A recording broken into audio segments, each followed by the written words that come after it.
The battlefield stretched across a jagged, rocky landscape, the sky filled with smoke and the distant fire of burning cities.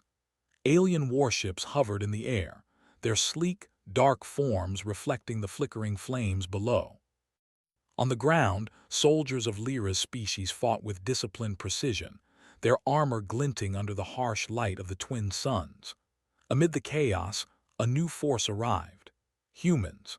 Small in number but swift and precise, they moved differently than any army Lyra had ever seen. They did not charge blindly. They did not rely solely on brute strength. They observed, they calculated, and they struck with efficiency that was terrifying. Lyra, a high-ranking officer known for her tactical skill, had spent her life believing in the invincibility of her people. Her species had dominated their sector for centuries, crushing enemies with a combination of superior technology and ruthless discipline. Yet when the humans entered the fray, everything seemed to shift. Her scouts reported human soldiers taking positions she had deemed impossible to reach. Their weapons were strange, their formations unconventional, but their results were undeniable. In the middle of a skirmish, Lyra found herself surrounded. She had been leading a unit to secure a supply depot when a sudden ambush forced her troops into retreat. The humans were everywhere, their small team hitting hard and fast. Her soldiers fell one by one, unable to predict the humans' movements. Lyra fought fiercely, her energy flowing through her limbs with trained precision, but in the end she was outmatched. A net of energy cables trapped her, immobilizing her completely.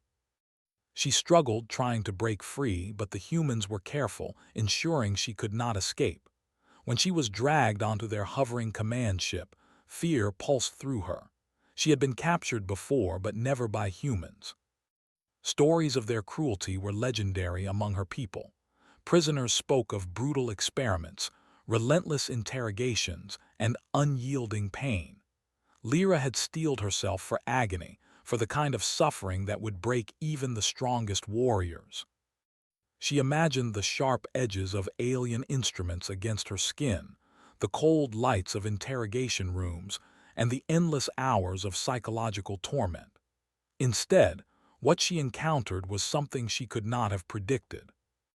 The ship's interior was clean and bright, filled with strange devices she had never seen. There were no restraints beyond a simple seat in a quiet room. A human entered, tall and calm, his presence commanding but not threatening. This was Captain Elias, a man whose reputation as a strategist and a leader had reached even her distant sector. His eyes were steady, observing her without hostility, and yet without fear. He spoke in a language translated by a small device, but his tone was what surprised her the most. It was not harsh, not demanding, not cruel. It was steady, patient, almost gentle. "You are safe here," he said simply. "We need to understand, not to harm." Lyra's instincts screamed at her to resist, to prepare for pain, but nothing came. No instruments, no harsh commands, no threats.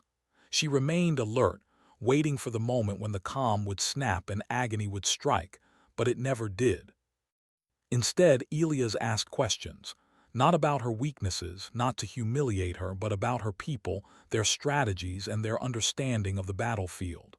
At first, she answered cautiously, giving vague and measured responses. But Elias did not pressure her. He listened, nodding occasionally clarifying with questions that seemed designed to draw out knowledge rather than force compliance. Lyra noticed something strange. She felt a curious sense of ease. It was unlike anything she had experienced with captors before. She could think clearly, speak openly, and even feel a subtle, growing respect for this human who had captured her without fear or anger. Days passed, and the routine of captivity became something else entirely. Lyra was allowed to move within certain parts of the ship, to observe, to interact. She was introduced to human methods of problem-solving, their ways of communication, and even their concepts of cooperation and trust. In one session, Elias showed her how humans solved complex tactical problems by combining intuition, observation, and logic.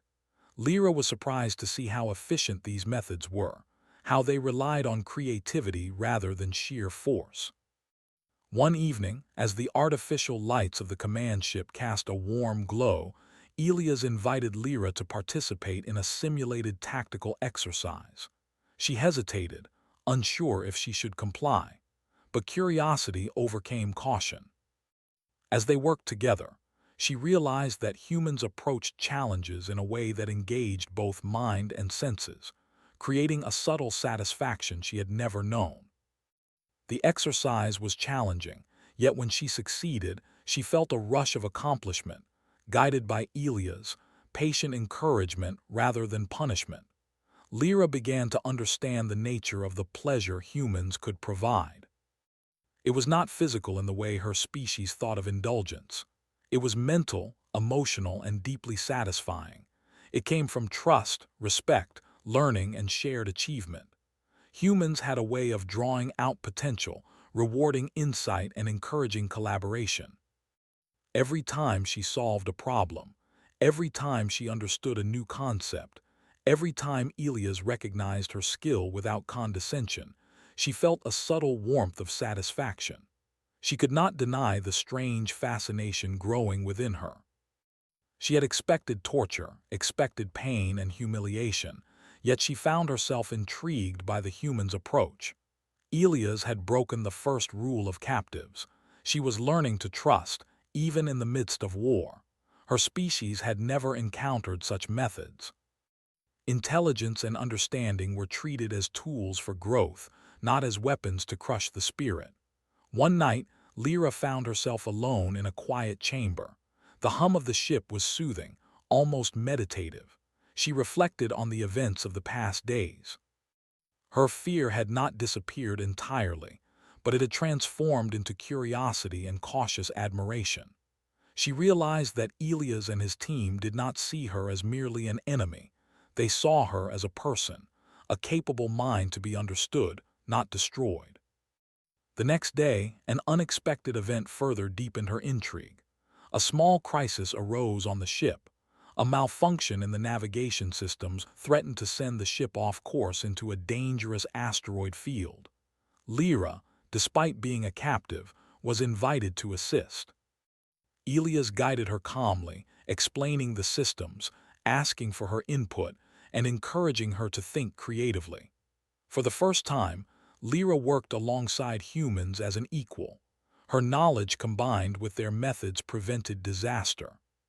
She experienced a profound sense of accomplishment and connection, unlike anything she had felt with her own people during battles. The success of the operation was quietly celebrated, but it left a lasting impression on Lyra. Humans were not merely survivors or fighters. They were innovators, thinkers, and partners. They had the ability to turn fear into trust, mistrust into collaboration, and tension into satisfaction. This concept of pleasure through growth and understanding was alien to her species, yet it was undeniably powerful. As Part 1 draws to a close, Lyra faces a conflict she never anticipated. She had been trained to fight, to dominate, to trust only her own species. Yet the humans had shown her something completely different. Strength paired with empathy, intelligence paired with patience, and victory paired with satisfaction rather than suffering. She wondered how this knowledge might change her people's perspective, and even her own place within them. Lyra sat quietly, gazing at the stars through the ship's observation deck. She expected torment, yet she felt a strange warmth and respect for the human who had captured her without cruelty. She knew that what she had experienced so far was only the beginning.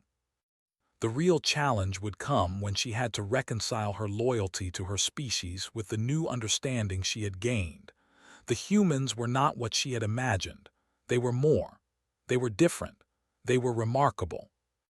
And she could not help but feel that the universe itself had shifted around her, revealing a force far stronger than any weapon, far more enduring than any army. The human spirit. The morning light filtered through the thick, transparent walls of the command ship, casting long, pale beams across the quiet corridors. Lyra walked beside Elias, her steps measured, her mind still processing the events of the past days. She had expected captors to be cruel, yet here she was, moving freely, participating in discussions, even contributing to the human strategies. The strange sense of satisfaction she had begun to feel was growing stronger with every interaction. Elias led her to the tactical chamber, where a holographic map of the nearby planetary systems floated in midair. "We have an opportunity," he said, his voice calm but determined. "Your knowledge of the local terrain and your people's tactics could help us prevent a larger conflict.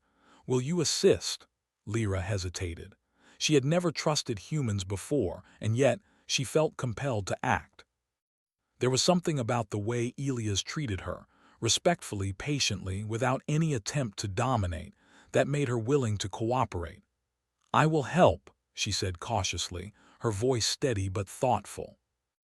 As they analyzed the map together, Elias encouraged her to suggest strategies, to predict enemy movements, and to consider alternative outcomes. Every time she offered an idea, he did not dismiss it. He considered it carefully, asking thoughtful questions that challenged her to think more deeply. Lyra realized that humans measured strength not only by action, but by insight, creativity, and understanding. It was a different kind of power, one that fascinated her. Over the next few days, Lyra began to notice subtle changes in herself. Her fear of humans had not vanished entirely, but it had transformed. She no longer anticipated torture. Instead, she felt curiosity, engagement, and even a strange kind of anticipation. She found herself enjoying the mental challenge of working with Elias and his team, the satisfaction of seeing her suggestions improve their outcomes. She had expected pain, yet humans had introduced her to something entirely different: the pleasure of learning, thinking, and being valued for her abilities. During one particular session, an unexpected situation arose. A supply convoy from her species had entered human-controlled space, unaware of the delicate balance maintained by Elia's team. Lyra recognized the convoy's patterns immediately. Elias looked to her, trusting her analysis without question. Together, they devised a plan to intercept the convoy and prevent unnecessary bloodshed. The operation was tense. Lyra observed the humans move with precision, their small numbers offset by clever strategy and coordination. She herself guided the movements of the convoy using her knowledge of alien communication protocols. Every successful maneuver filled her with a quiet thrill, a mix of pride and respect. By the time the operation concluded, the convoy had been rerouted safely, and no lives had been lost. Lyra felt an unfamiliar warmth spread through her chest. She had expected violence and suffering, yet here, her skills had been used to save lives, not destroy them. After the operation, Elias invited her to a quiet observation deck. The stars stretched infinitely around them, bright and steady against the darkness. "You did well," he said simply. "Your knowledge was crucial."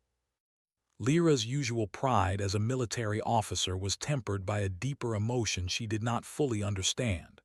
It was not fear, nor was it submission. It was something quieter, subtler, but equally powerful: respect, trust, and a growing admiration for the human's methods. I did not expect this," she admitted. "I thought humans were cruel. I expected torture." Elias smiled faintly.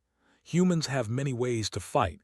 Some are harsh, yes, but true strength often comes from understanding, not pain.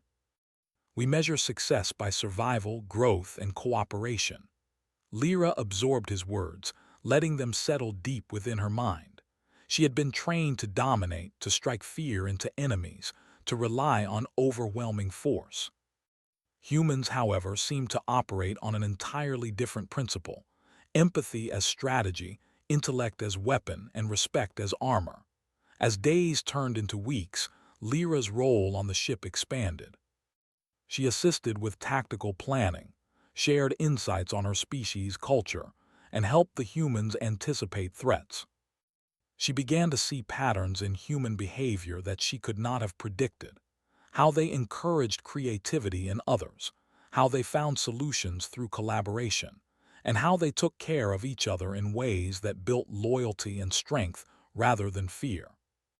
One afternoon, while analyzing communications from her homeworld, Lyra noticed a distress signal. A civilian settlement was under threat, and the attackers were using tactics she had encountered in her own campaigns. Elias immediately began planning a response. "We can help them," he said, turning to Lyra. "Your knowledge could save many lives." Lyra hesitated for only a moment before agreeing.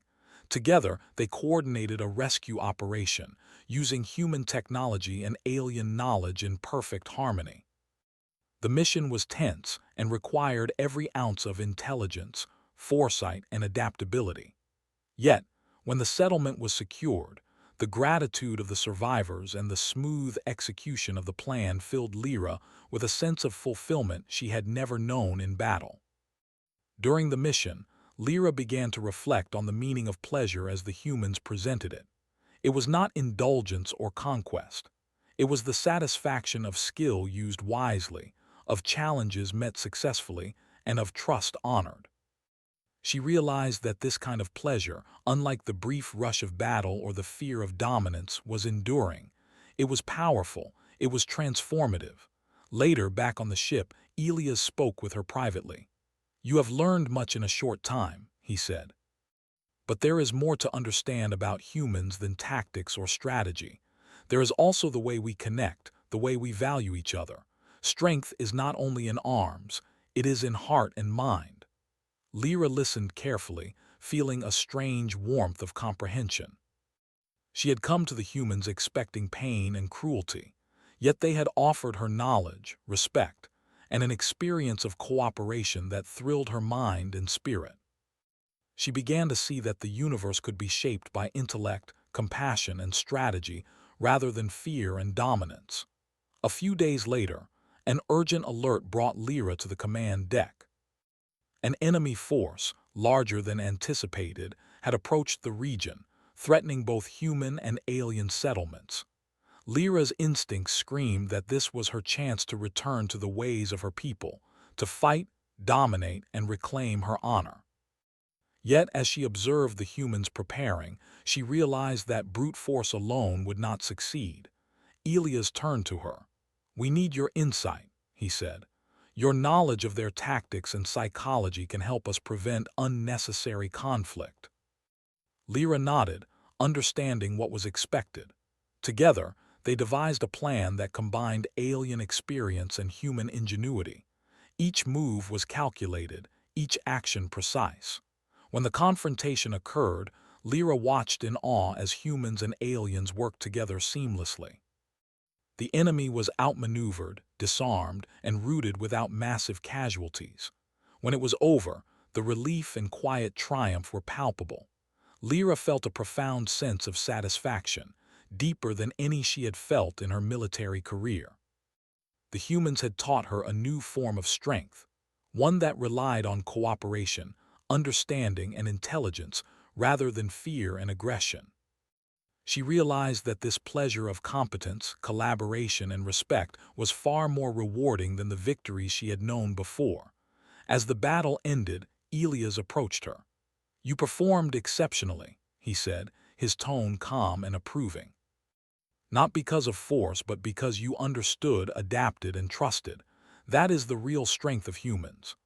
Lyra could not suppress a faint smile. She had entered the humans' world expecting torment, expecting pain, expecting dominance. Instead, she found pleasure in growth, understanding, and mutual respect. She had learned that true power could inspire loyalty, admiration, and even joy. Her perspective on strength, leadership, and even the human species had been forever altered. In the days that followed, Lyra remained aboard the human command ship. She continued to work alongside Elias, contributing to strategic decisions, learning more about human methods, and witnessing how a species could wield intelligence, empathy, and creativity as tools of survival and dominance in a far greater sense. She had expected cruelty from humans, yet she had discovered something far more remarkable: a species capable of transforming fear into trust, conflict into cooperation, and battle into achievement. As Part 2 closes, Lyra stands at the observation deck once more, looking out at the vastness of space. She had entered this journey expecting suffering and punishment. Instead, she found the profound, enduring pleasure of understanding, respect, and shared achievement. Humans were not merely survivors or warriors. They were innovators, thinkers, and guides. They had shown her a new way to measure power, one that did not rely on fear or dominance, but on intelligence, empathy, and connection. For the first time in her life, Lyra felt a deep certainty that the universe had more to offer than conquest and survival.